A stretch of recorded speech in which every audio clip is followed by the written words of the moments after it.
Sound off for Chesterfield. Chesterfield, the only cigarette in America to give you premium quality in both regular and king size, brings you Dragnet.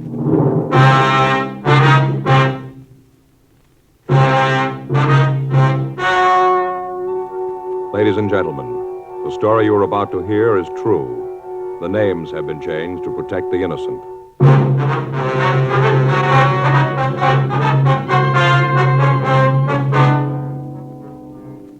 You're a detective sergeant. You're assigned a narcotics detail. A steady flow of heroin has been making its way into your city. Most of it has fallen into the hands of teenagers. You don't know the source or the head man of the operation. Your job, stop it. The modern way to sell cigarettes is the Chesterfield way. Premium quality in both regular and king size. And we're the only one that gives it to you. Premium quality in a cigarette means the world's best tobaccos, the best ingredients, the best cigarette paper.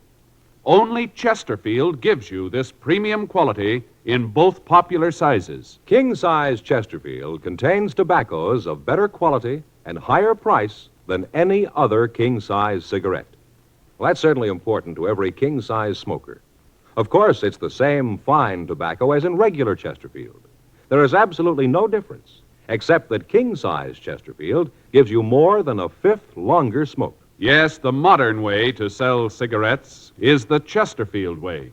Premium quality, both regular and king-size. Chesterfield is much milder. Chesterfield is best for you.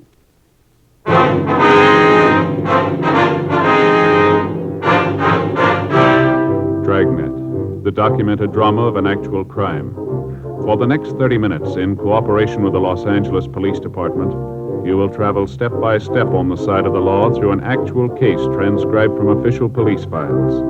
From beginning to end, from crime to punishment, Dragnet is the story of your police force in action. It was Tuesday, April 6th. It was warm in Los Angeles. We were working the day watch out of narcotics detail. My partner's Frank Smith. The boss is Captain Kearney. My name's Friday. I'd just gotten off work, and I'd gotten a call from a friend who wanted to see me. It was 5:46 p.m. when I got to my apartment house. Apartment 12. Hi, Joe. Oh, Ed. Just getting ready to go in. Come on in. Caught you. Go ahead. Thanks. Sit down. You got a date or something? No, it's all right. I just thought I'd get something to eat and then maybe take in the show. What'd you want to see me about? It's about Gary, Joe. Your boy? Yeah, I don't know quite how to say it. Yeah, well, you sounded pretty upset on the phone, Ed. I was, Joe. I still am. I don't know what I'm going to do. Well, come on. What's it all about? It was all I could do to keep my hands off him. I never felt like that with anybody before, but I did with Gary. I wanted to strangle him. All right, now what's he done, Ed? He's a dope addict, Joe. Well, that's a pretty serious thing to say, Ed. Are you sure about that? I am now. First, I couldn't believe it, but tonight, Helen and I went through his room. We found this. Here. Uh-huh. Open it. See? Yeah. Looks like a layout. I couldn't find any drugs in it. I know that he's using them, though. Spoon, eyedropper, needle. Yeah, everything's here. Where'd you find this, Ed? In his room. Had it hidden up on the shelf in his closet. I found it tonight. I didn't know what to do, Joe. Helen's been crying all day. She's almost out of her mind. You were the only one I could think of coming to. Who do you talk to when you find out your son's an addict? Well, now, Ed, are you sure this is his in the first place, that he's been using it? Yeah, I'm sure. I never would have believed it. Not Gary. There's no reason for it. We've given the kid everything he wanted. There's nothing he didn't have. Good home. Helen and I have always tried to understand his problems. Always looked at them like they were important. Everything. We gave him everything. Now this. I don't know what to do, Joe. I got no place to turn. There's nothing I can do. Maybe you can figure a way. Maybe you can't. I don't much care anymore. I just know that I can't see him again. Not for a while. I'm afraid, Joe. I'm real afraid. All right, now, let's take it easy, Ed. We'll work this out some way. You don't know what it's like, Joe. You can't. To feel like this and to know you'll do it. What? I see him again, Joe. I'm going to kill him. I'd known Ed Field for the past 7 years. I'd met him when we were conducting an investigation while I was assigned to Bunko Division. His testimony had been instrumental in breaking up a gang of shoplifters. Since then, we'd become very good friends. He lived just down the street from my apartment, and on occasion we got together for an evening. I knew his wife, and I'd met his 18-year-old son, Gary. The boy was a senior in high school, and as Ed had told me many times, his grades were well above average.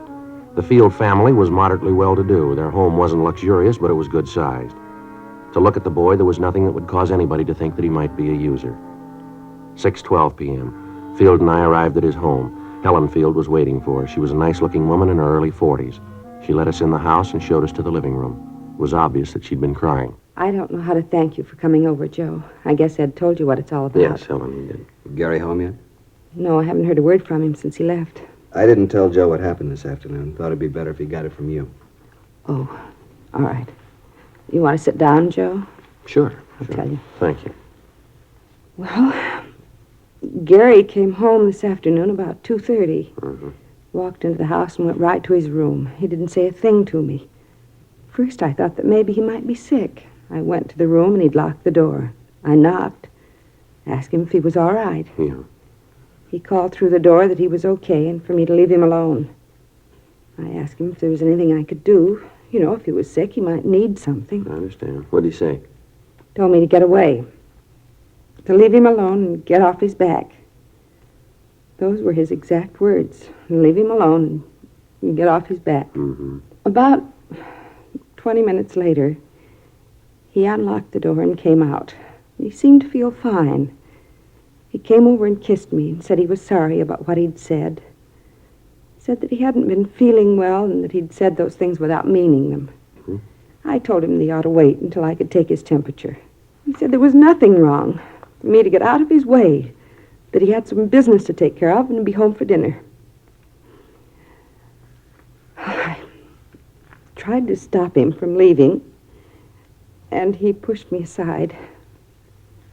He knocked me down. Get my hands on him, I'll teach him. He stood there for a minute, and I thought he was going to cry.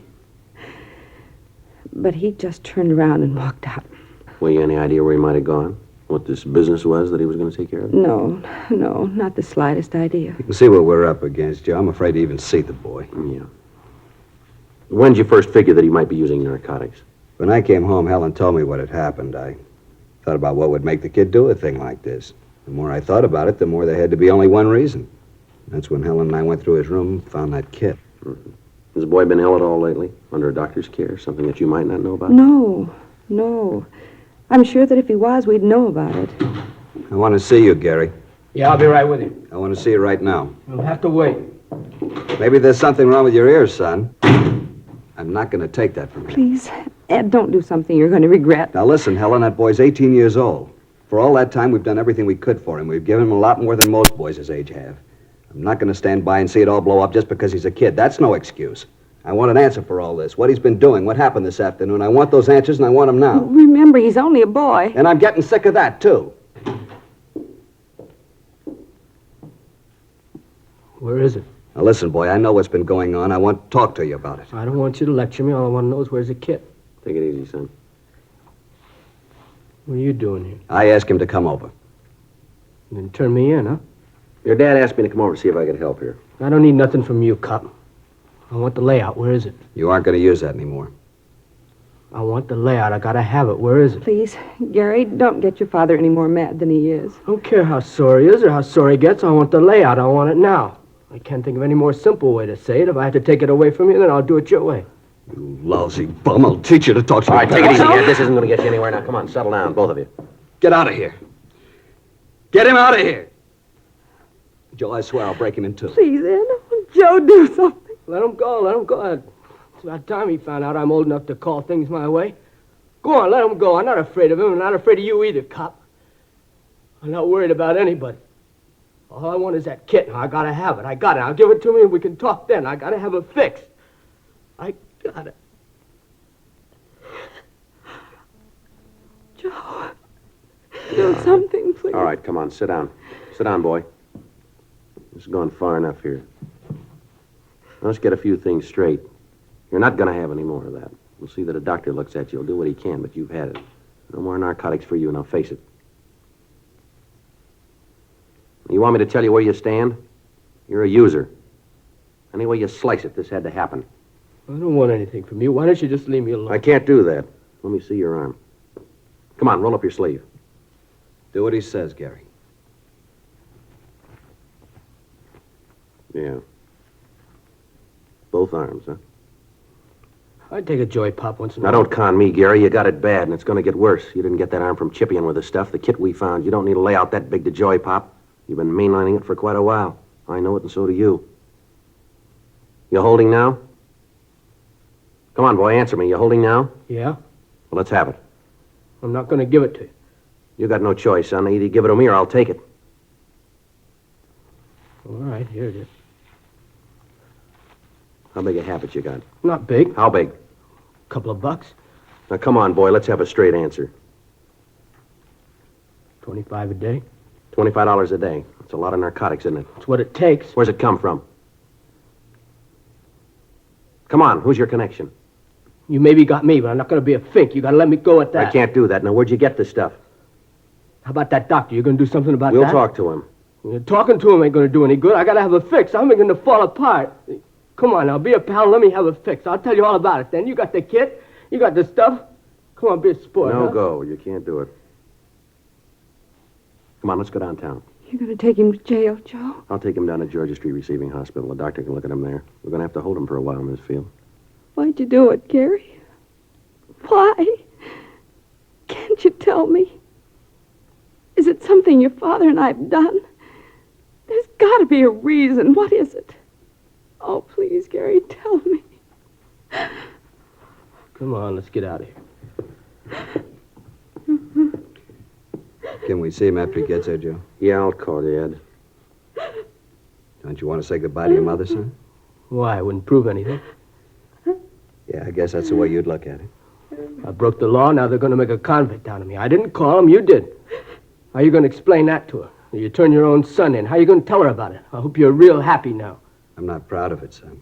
There's one thing I'd like to ask. Yeah. What have you done to her? 8:30 p.m. I called Frank Smith and filled him in on what had happened. He said that he'd meet me at Georgia Street Receiving Hospital. I took young Gary Field down with me and had a doctor check him over. After that, the boy was taken to the narcotics division, and Frank and I talked to him. I don't know how to tell you any better. Isn't any other way to say it. I'm not going to give you any names. That's not going to help you any, son. So it won't help me. It won't get any of my friends in trouble. Now, you got great friends, haven't you? Now, where'd you get the money to take care of your habit, Gary? I earned it. Where? I work. Where'd you work? Look, it's getting late. That stuff the doctor gave me didn't do any good. I still need a fix now. I'm getting sick. Do what you got to do. Let's get this over with. Now, look, this is going to be the same in the morning, son. We're going to keep asking questions till you come up with the right answers. Look, cop, I don't want any favors from you. Now leave me alone. We're only trying to help you, boy. Oh, get off my side. Now, I need nothing from you. You saw your duty and you did it. That makes you a big man, huh? I know you'll both make lieutenant. Now beat it, All huh? right, that's enough of that. Now, there's a couple of things we'd like to set you straight on. Maybe help you to figure where you stand in this. Oh, here it comes. What do? Give you a license to preach when they hand you the badge? That's enough of that, youngster. Come on, get off my back, cop. If my old man hadn't turned fink, you'd never have got me. Where you going? I'm getting out of Now, here. sit down. Sit down. All right, young fella, you want to be a big man, that's the way it's going to be. I'm going to tell you that you get no special treatment here because I know your parents. You'll be treated just like any other user. You're getting a little of the edge because you're a youngster. There's not a pound of honesty or integrity in your distorted mind. The simple way would be to drop you in a cell and let you sweat out the cure, let you fall apart if you had to. Let me tell you this. We're going to get the connection that's been supplying you, and then we're going to get the man behind him. I don't much care about them, but I do care about the kids around you. You got a big habit. Takes a lot of money to keep up a habit like that. I've seen kids like you before, and there's only so many ways to get that money. You steal it or you start pushing narcotics yourself. I don't think you're stealing, so you got to be pushing it. That means that you probably got other kids hooked on it. Other youngsters that have got trouble because of you. Mules that are dragging your wagon for you. Your folks will maybe forgive you for what you've done to them, but they'll never be able to buy what you did to the other kids. You had a chance to help yourself and help the rest of them. You had a chance to do something good for somebody else, and you wouldn't take it. Well, you're playing it smart, big boy. Keep playing it that way when you end up in a jail cell, will you? You through, cop? Yeah, I'm through. Fine, let me get some sleep, huh? Let's go, Frank.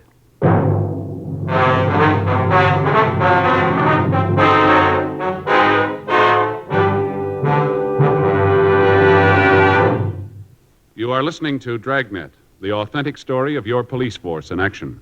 Friends, you'll remember some months ago we read you our first report, the 6 months report on the effects of smoking. Then more recently, we read you the 8 months report. Now, here is the latest one. The full 10 months report confirms again. The group examined showed no adverse effects on the nose, throat, and sinuses from smoking Chesterfields. This from a medical specialist who is making regular bi-monthly examinations of a group of people from various walks of life. 45% of them have smoked Chesterfield for an average of over 10 years. After 10 full months, the specialist reports he observed no adverse effects on the nose, throat, and sinuses of the group from smoking Chesterfield. That's the report. Buy much milder Chesterfield, regular or king size. The cigarette that's best for you.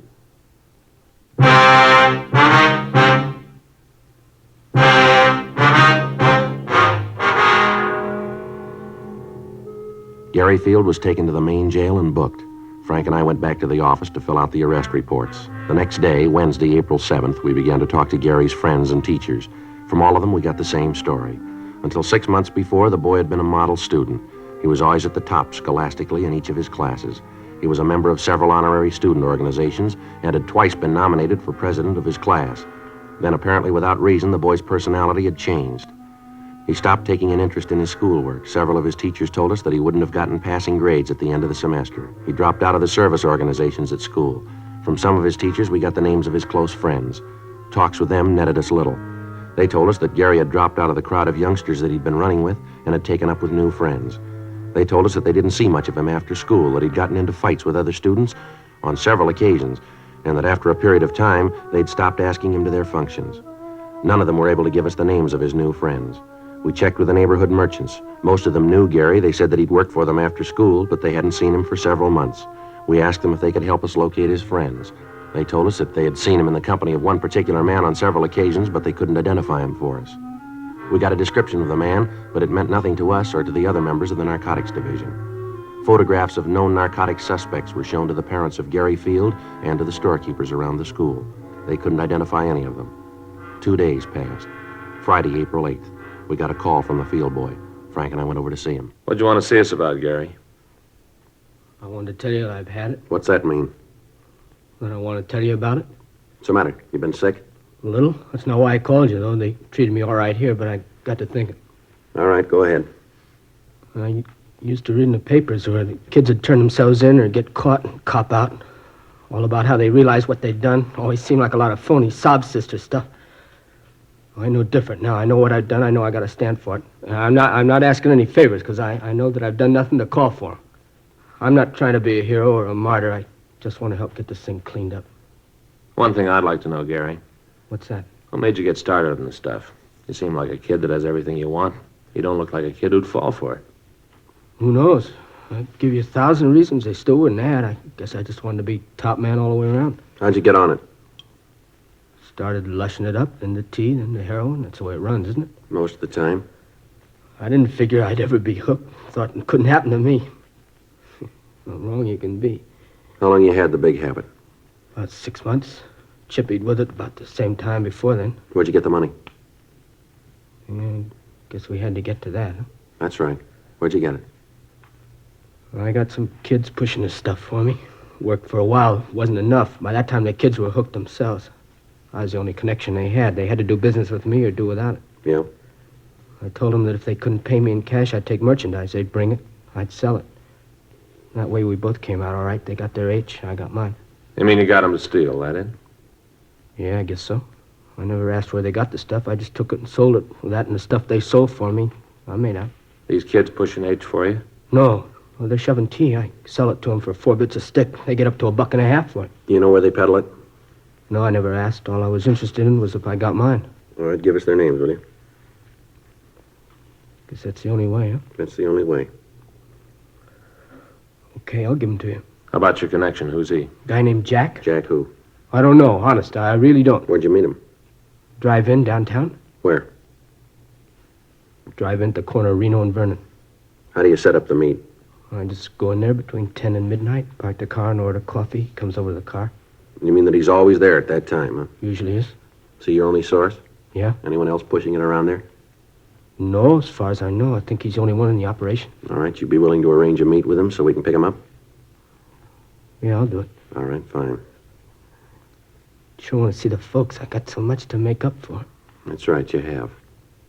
Don't think I'll live long enough to do it all. 9:32 a.m. We got a description of the suspect known as Jack and also the names and addresses of the teenagers involved. Frank and I contacted the juvenile authorities and gave them the information. We went back to our office and had Gary Field check our files of known narcotic suspects. He was unable to give us an identification on Jack. 11:56 a.m. We took the boy to his home and talked with his parents. 12:30 p.m. Frank, Gary Field, and I drove to the corner of Vernon and Reno to check over the drive-in restaurant. It was set up in the usual way with a parking area around the main building for car service. In the rear of the lot was a building housing a cocktail bar, and there were parking spaces in front of that for the bar customers. As we drove past the place, Gary told us that he usually parked around the side of the main building and that this Jack came from the direction of the bar. He was unable to tell us whether the suspect drove a car or not. The plan was for Gary to introduce me as a narcotics buyer who was trying to get a local connection. It was agreed that because of the size of the buy I was to make, it would be necessary for me to deal with the head of the organization. 11:05 p.m. Gary and I got into my car and we drove to the drive-in. Frank followed us in a police unit. We arrived at the meet at 11:14 p.m. Frank stayed in the background and we waited. The suspect failed to make an appearance. The next night, the plan was repeated. Again, nothing. Sunday, April 10th, 10:05 p.m. We arrived at the drive-in. We waited. 11:05 p.m., 11:15, 11:30. No sign of the suspect. Midnight, 12:04 p.m. Looks like he isn't going to be here. Thought you said he usually showed up, didn't you? I don't know what happened. He was always here before. You sure you got the right drive-in? Look, Mr. Friday, I know what you're thinking, but I'm telling the truth. Yeah, you know all this is kind of tough to buy, don't you? 3 nights and he isn't here? I don't understand. He was always here before. Wait a minute. Yeah? Hold it. Yeah, that's him, coming over from the bar. All right, which one? There's a couple of people coming out The there. big one. See in the gray suit, hat? Yeah. You sure that's this Jack? Positive, Mr. Friday. All right, now you look. You know what you're going to do. Don't let on that anything's wrong here. Remember that nothing's going to happen to you. I'll remember. All right, now hold on. He's coming over. Hi, kid. Hi, Jack. Been looking for you. Where you been? All right. Who's a friend? Oh, yeah, I want to talk to you about him. Wants to do business with you. What are you talking about? What business? Look, Jack, he's all right. I know it. Think I'd have brought him here if I didn't know it? Oh, he's all right. He's a friend of yours. You know the bit, any friend of yours? I don't know what to talk about business is. I don't know what you're doing here, but I'm here for a cup of coffee. Better let me talk to him alone.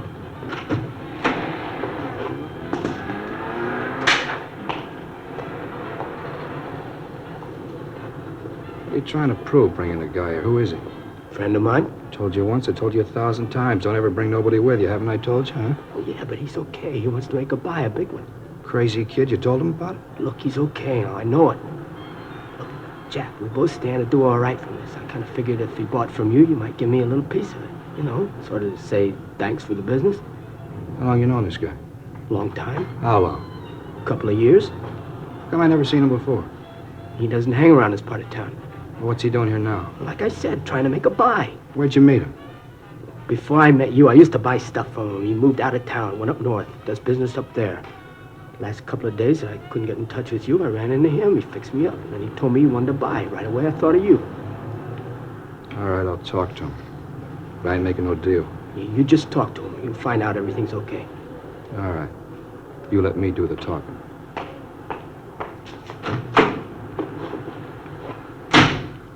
Joe, this is Jack, the fellow I was telling you about. Right. Hi. Kidder tells me you're down on business, all right? Yeah, I'm looking around. Nice place, L.A. A lot of business to do here. What line you? Whatever pays me. Where you from? Up north. Mm-hmm. How long you known Gary here? Now, you listen to me. I haven't got all night to stand around here and guzzle his stale coffee with you. The kid told you what I want. Now it boils down to one simple question. You want to do business or don't you? You're going kind of fast, aren't you? I haven't got a lot of time. I don't like to deal that way. All right, kid, let's get out of here. Should have known better than to figure on dealing with a small-time operator. I told you that before. What do you mean by that? You read it any way you want. Now, let's go, son. See you around, mister. Hey, hold on. No need to get sore about it. Just have to be careful. You know how it is. Now, you listen. I was shoving horse when you were playing with marbles. I've outgrown the kid games. I thought I could make a buy. I see I was wrong. Maybe not. What? I said maybe we could do business. I gotta have it tonight. How much you need? I need an ounce. It's got to be good. Mm-hmm. I haven't got that much with me. How much have you got? I only got 12 bindles with me. How much? You gotta understand, this is good stuff. How much? Now, look, this is better than you can find anyplace else. All right, let's quit playing, huh? What's the tab on it? $10 a bindle. All right, I'll take the 12. How soon can you have the rest of it? When do you want it? I told you I was in a hurry. Don't you hear good? Yeah, maybe tomorrow night. All right, that'll have to do. If it's good quality, I may want some more. How much can you supply? How much do you need? Oh, I'll go maybe another ounce. Mm-hmm. You got the cash for this? I don't do business any other way. Uh-huh. Wait here, I'll be back.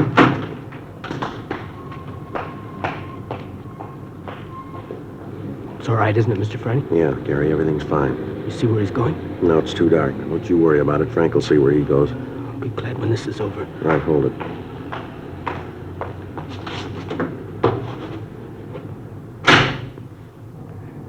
Okay, mister, let's see the money. I got it right here. Let's see the horse. You got it? All right, looks all right. Here. You don't mind if I count this? No, go right ahead. It's all there. $120, isn't that what you said? Just to make sure. Yeah. 50, 70, 90, 110, 120. Yeah, right, it's all here. Mm-hmm. Well, I'll see you tomorrow night, huh? Yeah, sure. I want to tell you, it's nice to do business with you. It's been a real pleasure. Well, it works both ways, mister. Mm-hmm. Well, I hope to see a lot more of you. You will. You're under arrest.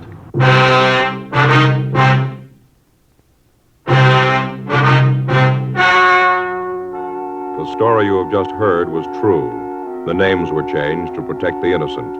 On July 29th, trial was held in Department 89, Superior Court of the State of California, in and for the County of Los Angeles. In a moment, the results of that trial. Now, here is our star, Jack Webb. Thank you, George Fenneman. In 1952, American smokers bought more Chesterfields than ever before in the history of the industry. Today, sales continue to mount for two big reasons. Chesterfield is the first and only cigarette to give you premium quality in both regular and king size. Only Chesterfield gives you this scientific evidence on the effects of smoking. As we told you earlier, after 10 months, the group examined showed no adverse effects on the nose, throat, and sinuses from smoking Chesterfields. Change to Chesterfield yourself, regular or king size. Chesterfield is much milder. Chesterfield is best for you.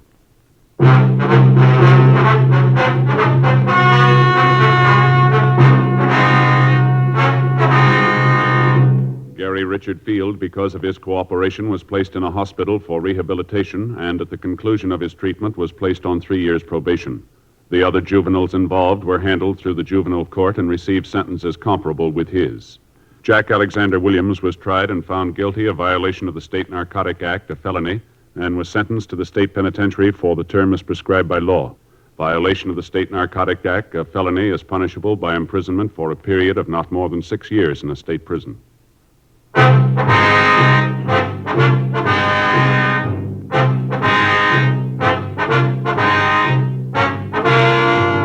You have just heard Dragnet, a series of authentic cases from official files. Technical advice comes from the Office of Chief of Police W.H. Parker, Los Angeles Police Department. Technical advisors, Captain Jack Donahoe, Sergeant Marty Wynn, Sergeant Vance Brasher. Heard tonight were Ben Alexander, Harry Bartell, Virginia Gregg, Eddie Firestone. Script by John Robinson. Music by Walter Schumann. Hal Gibney speaking. For a million laughs, tune in Chesterfield's Martin and Lewis show Tuesday night on this same NBC station. And sound off for Chesterfield, either regular or king size. You'll find premium quality Chesterfields much milder. Chesterfield is best for you. Chesterfield has brought you Dragnet, transcribed from Los Angeles.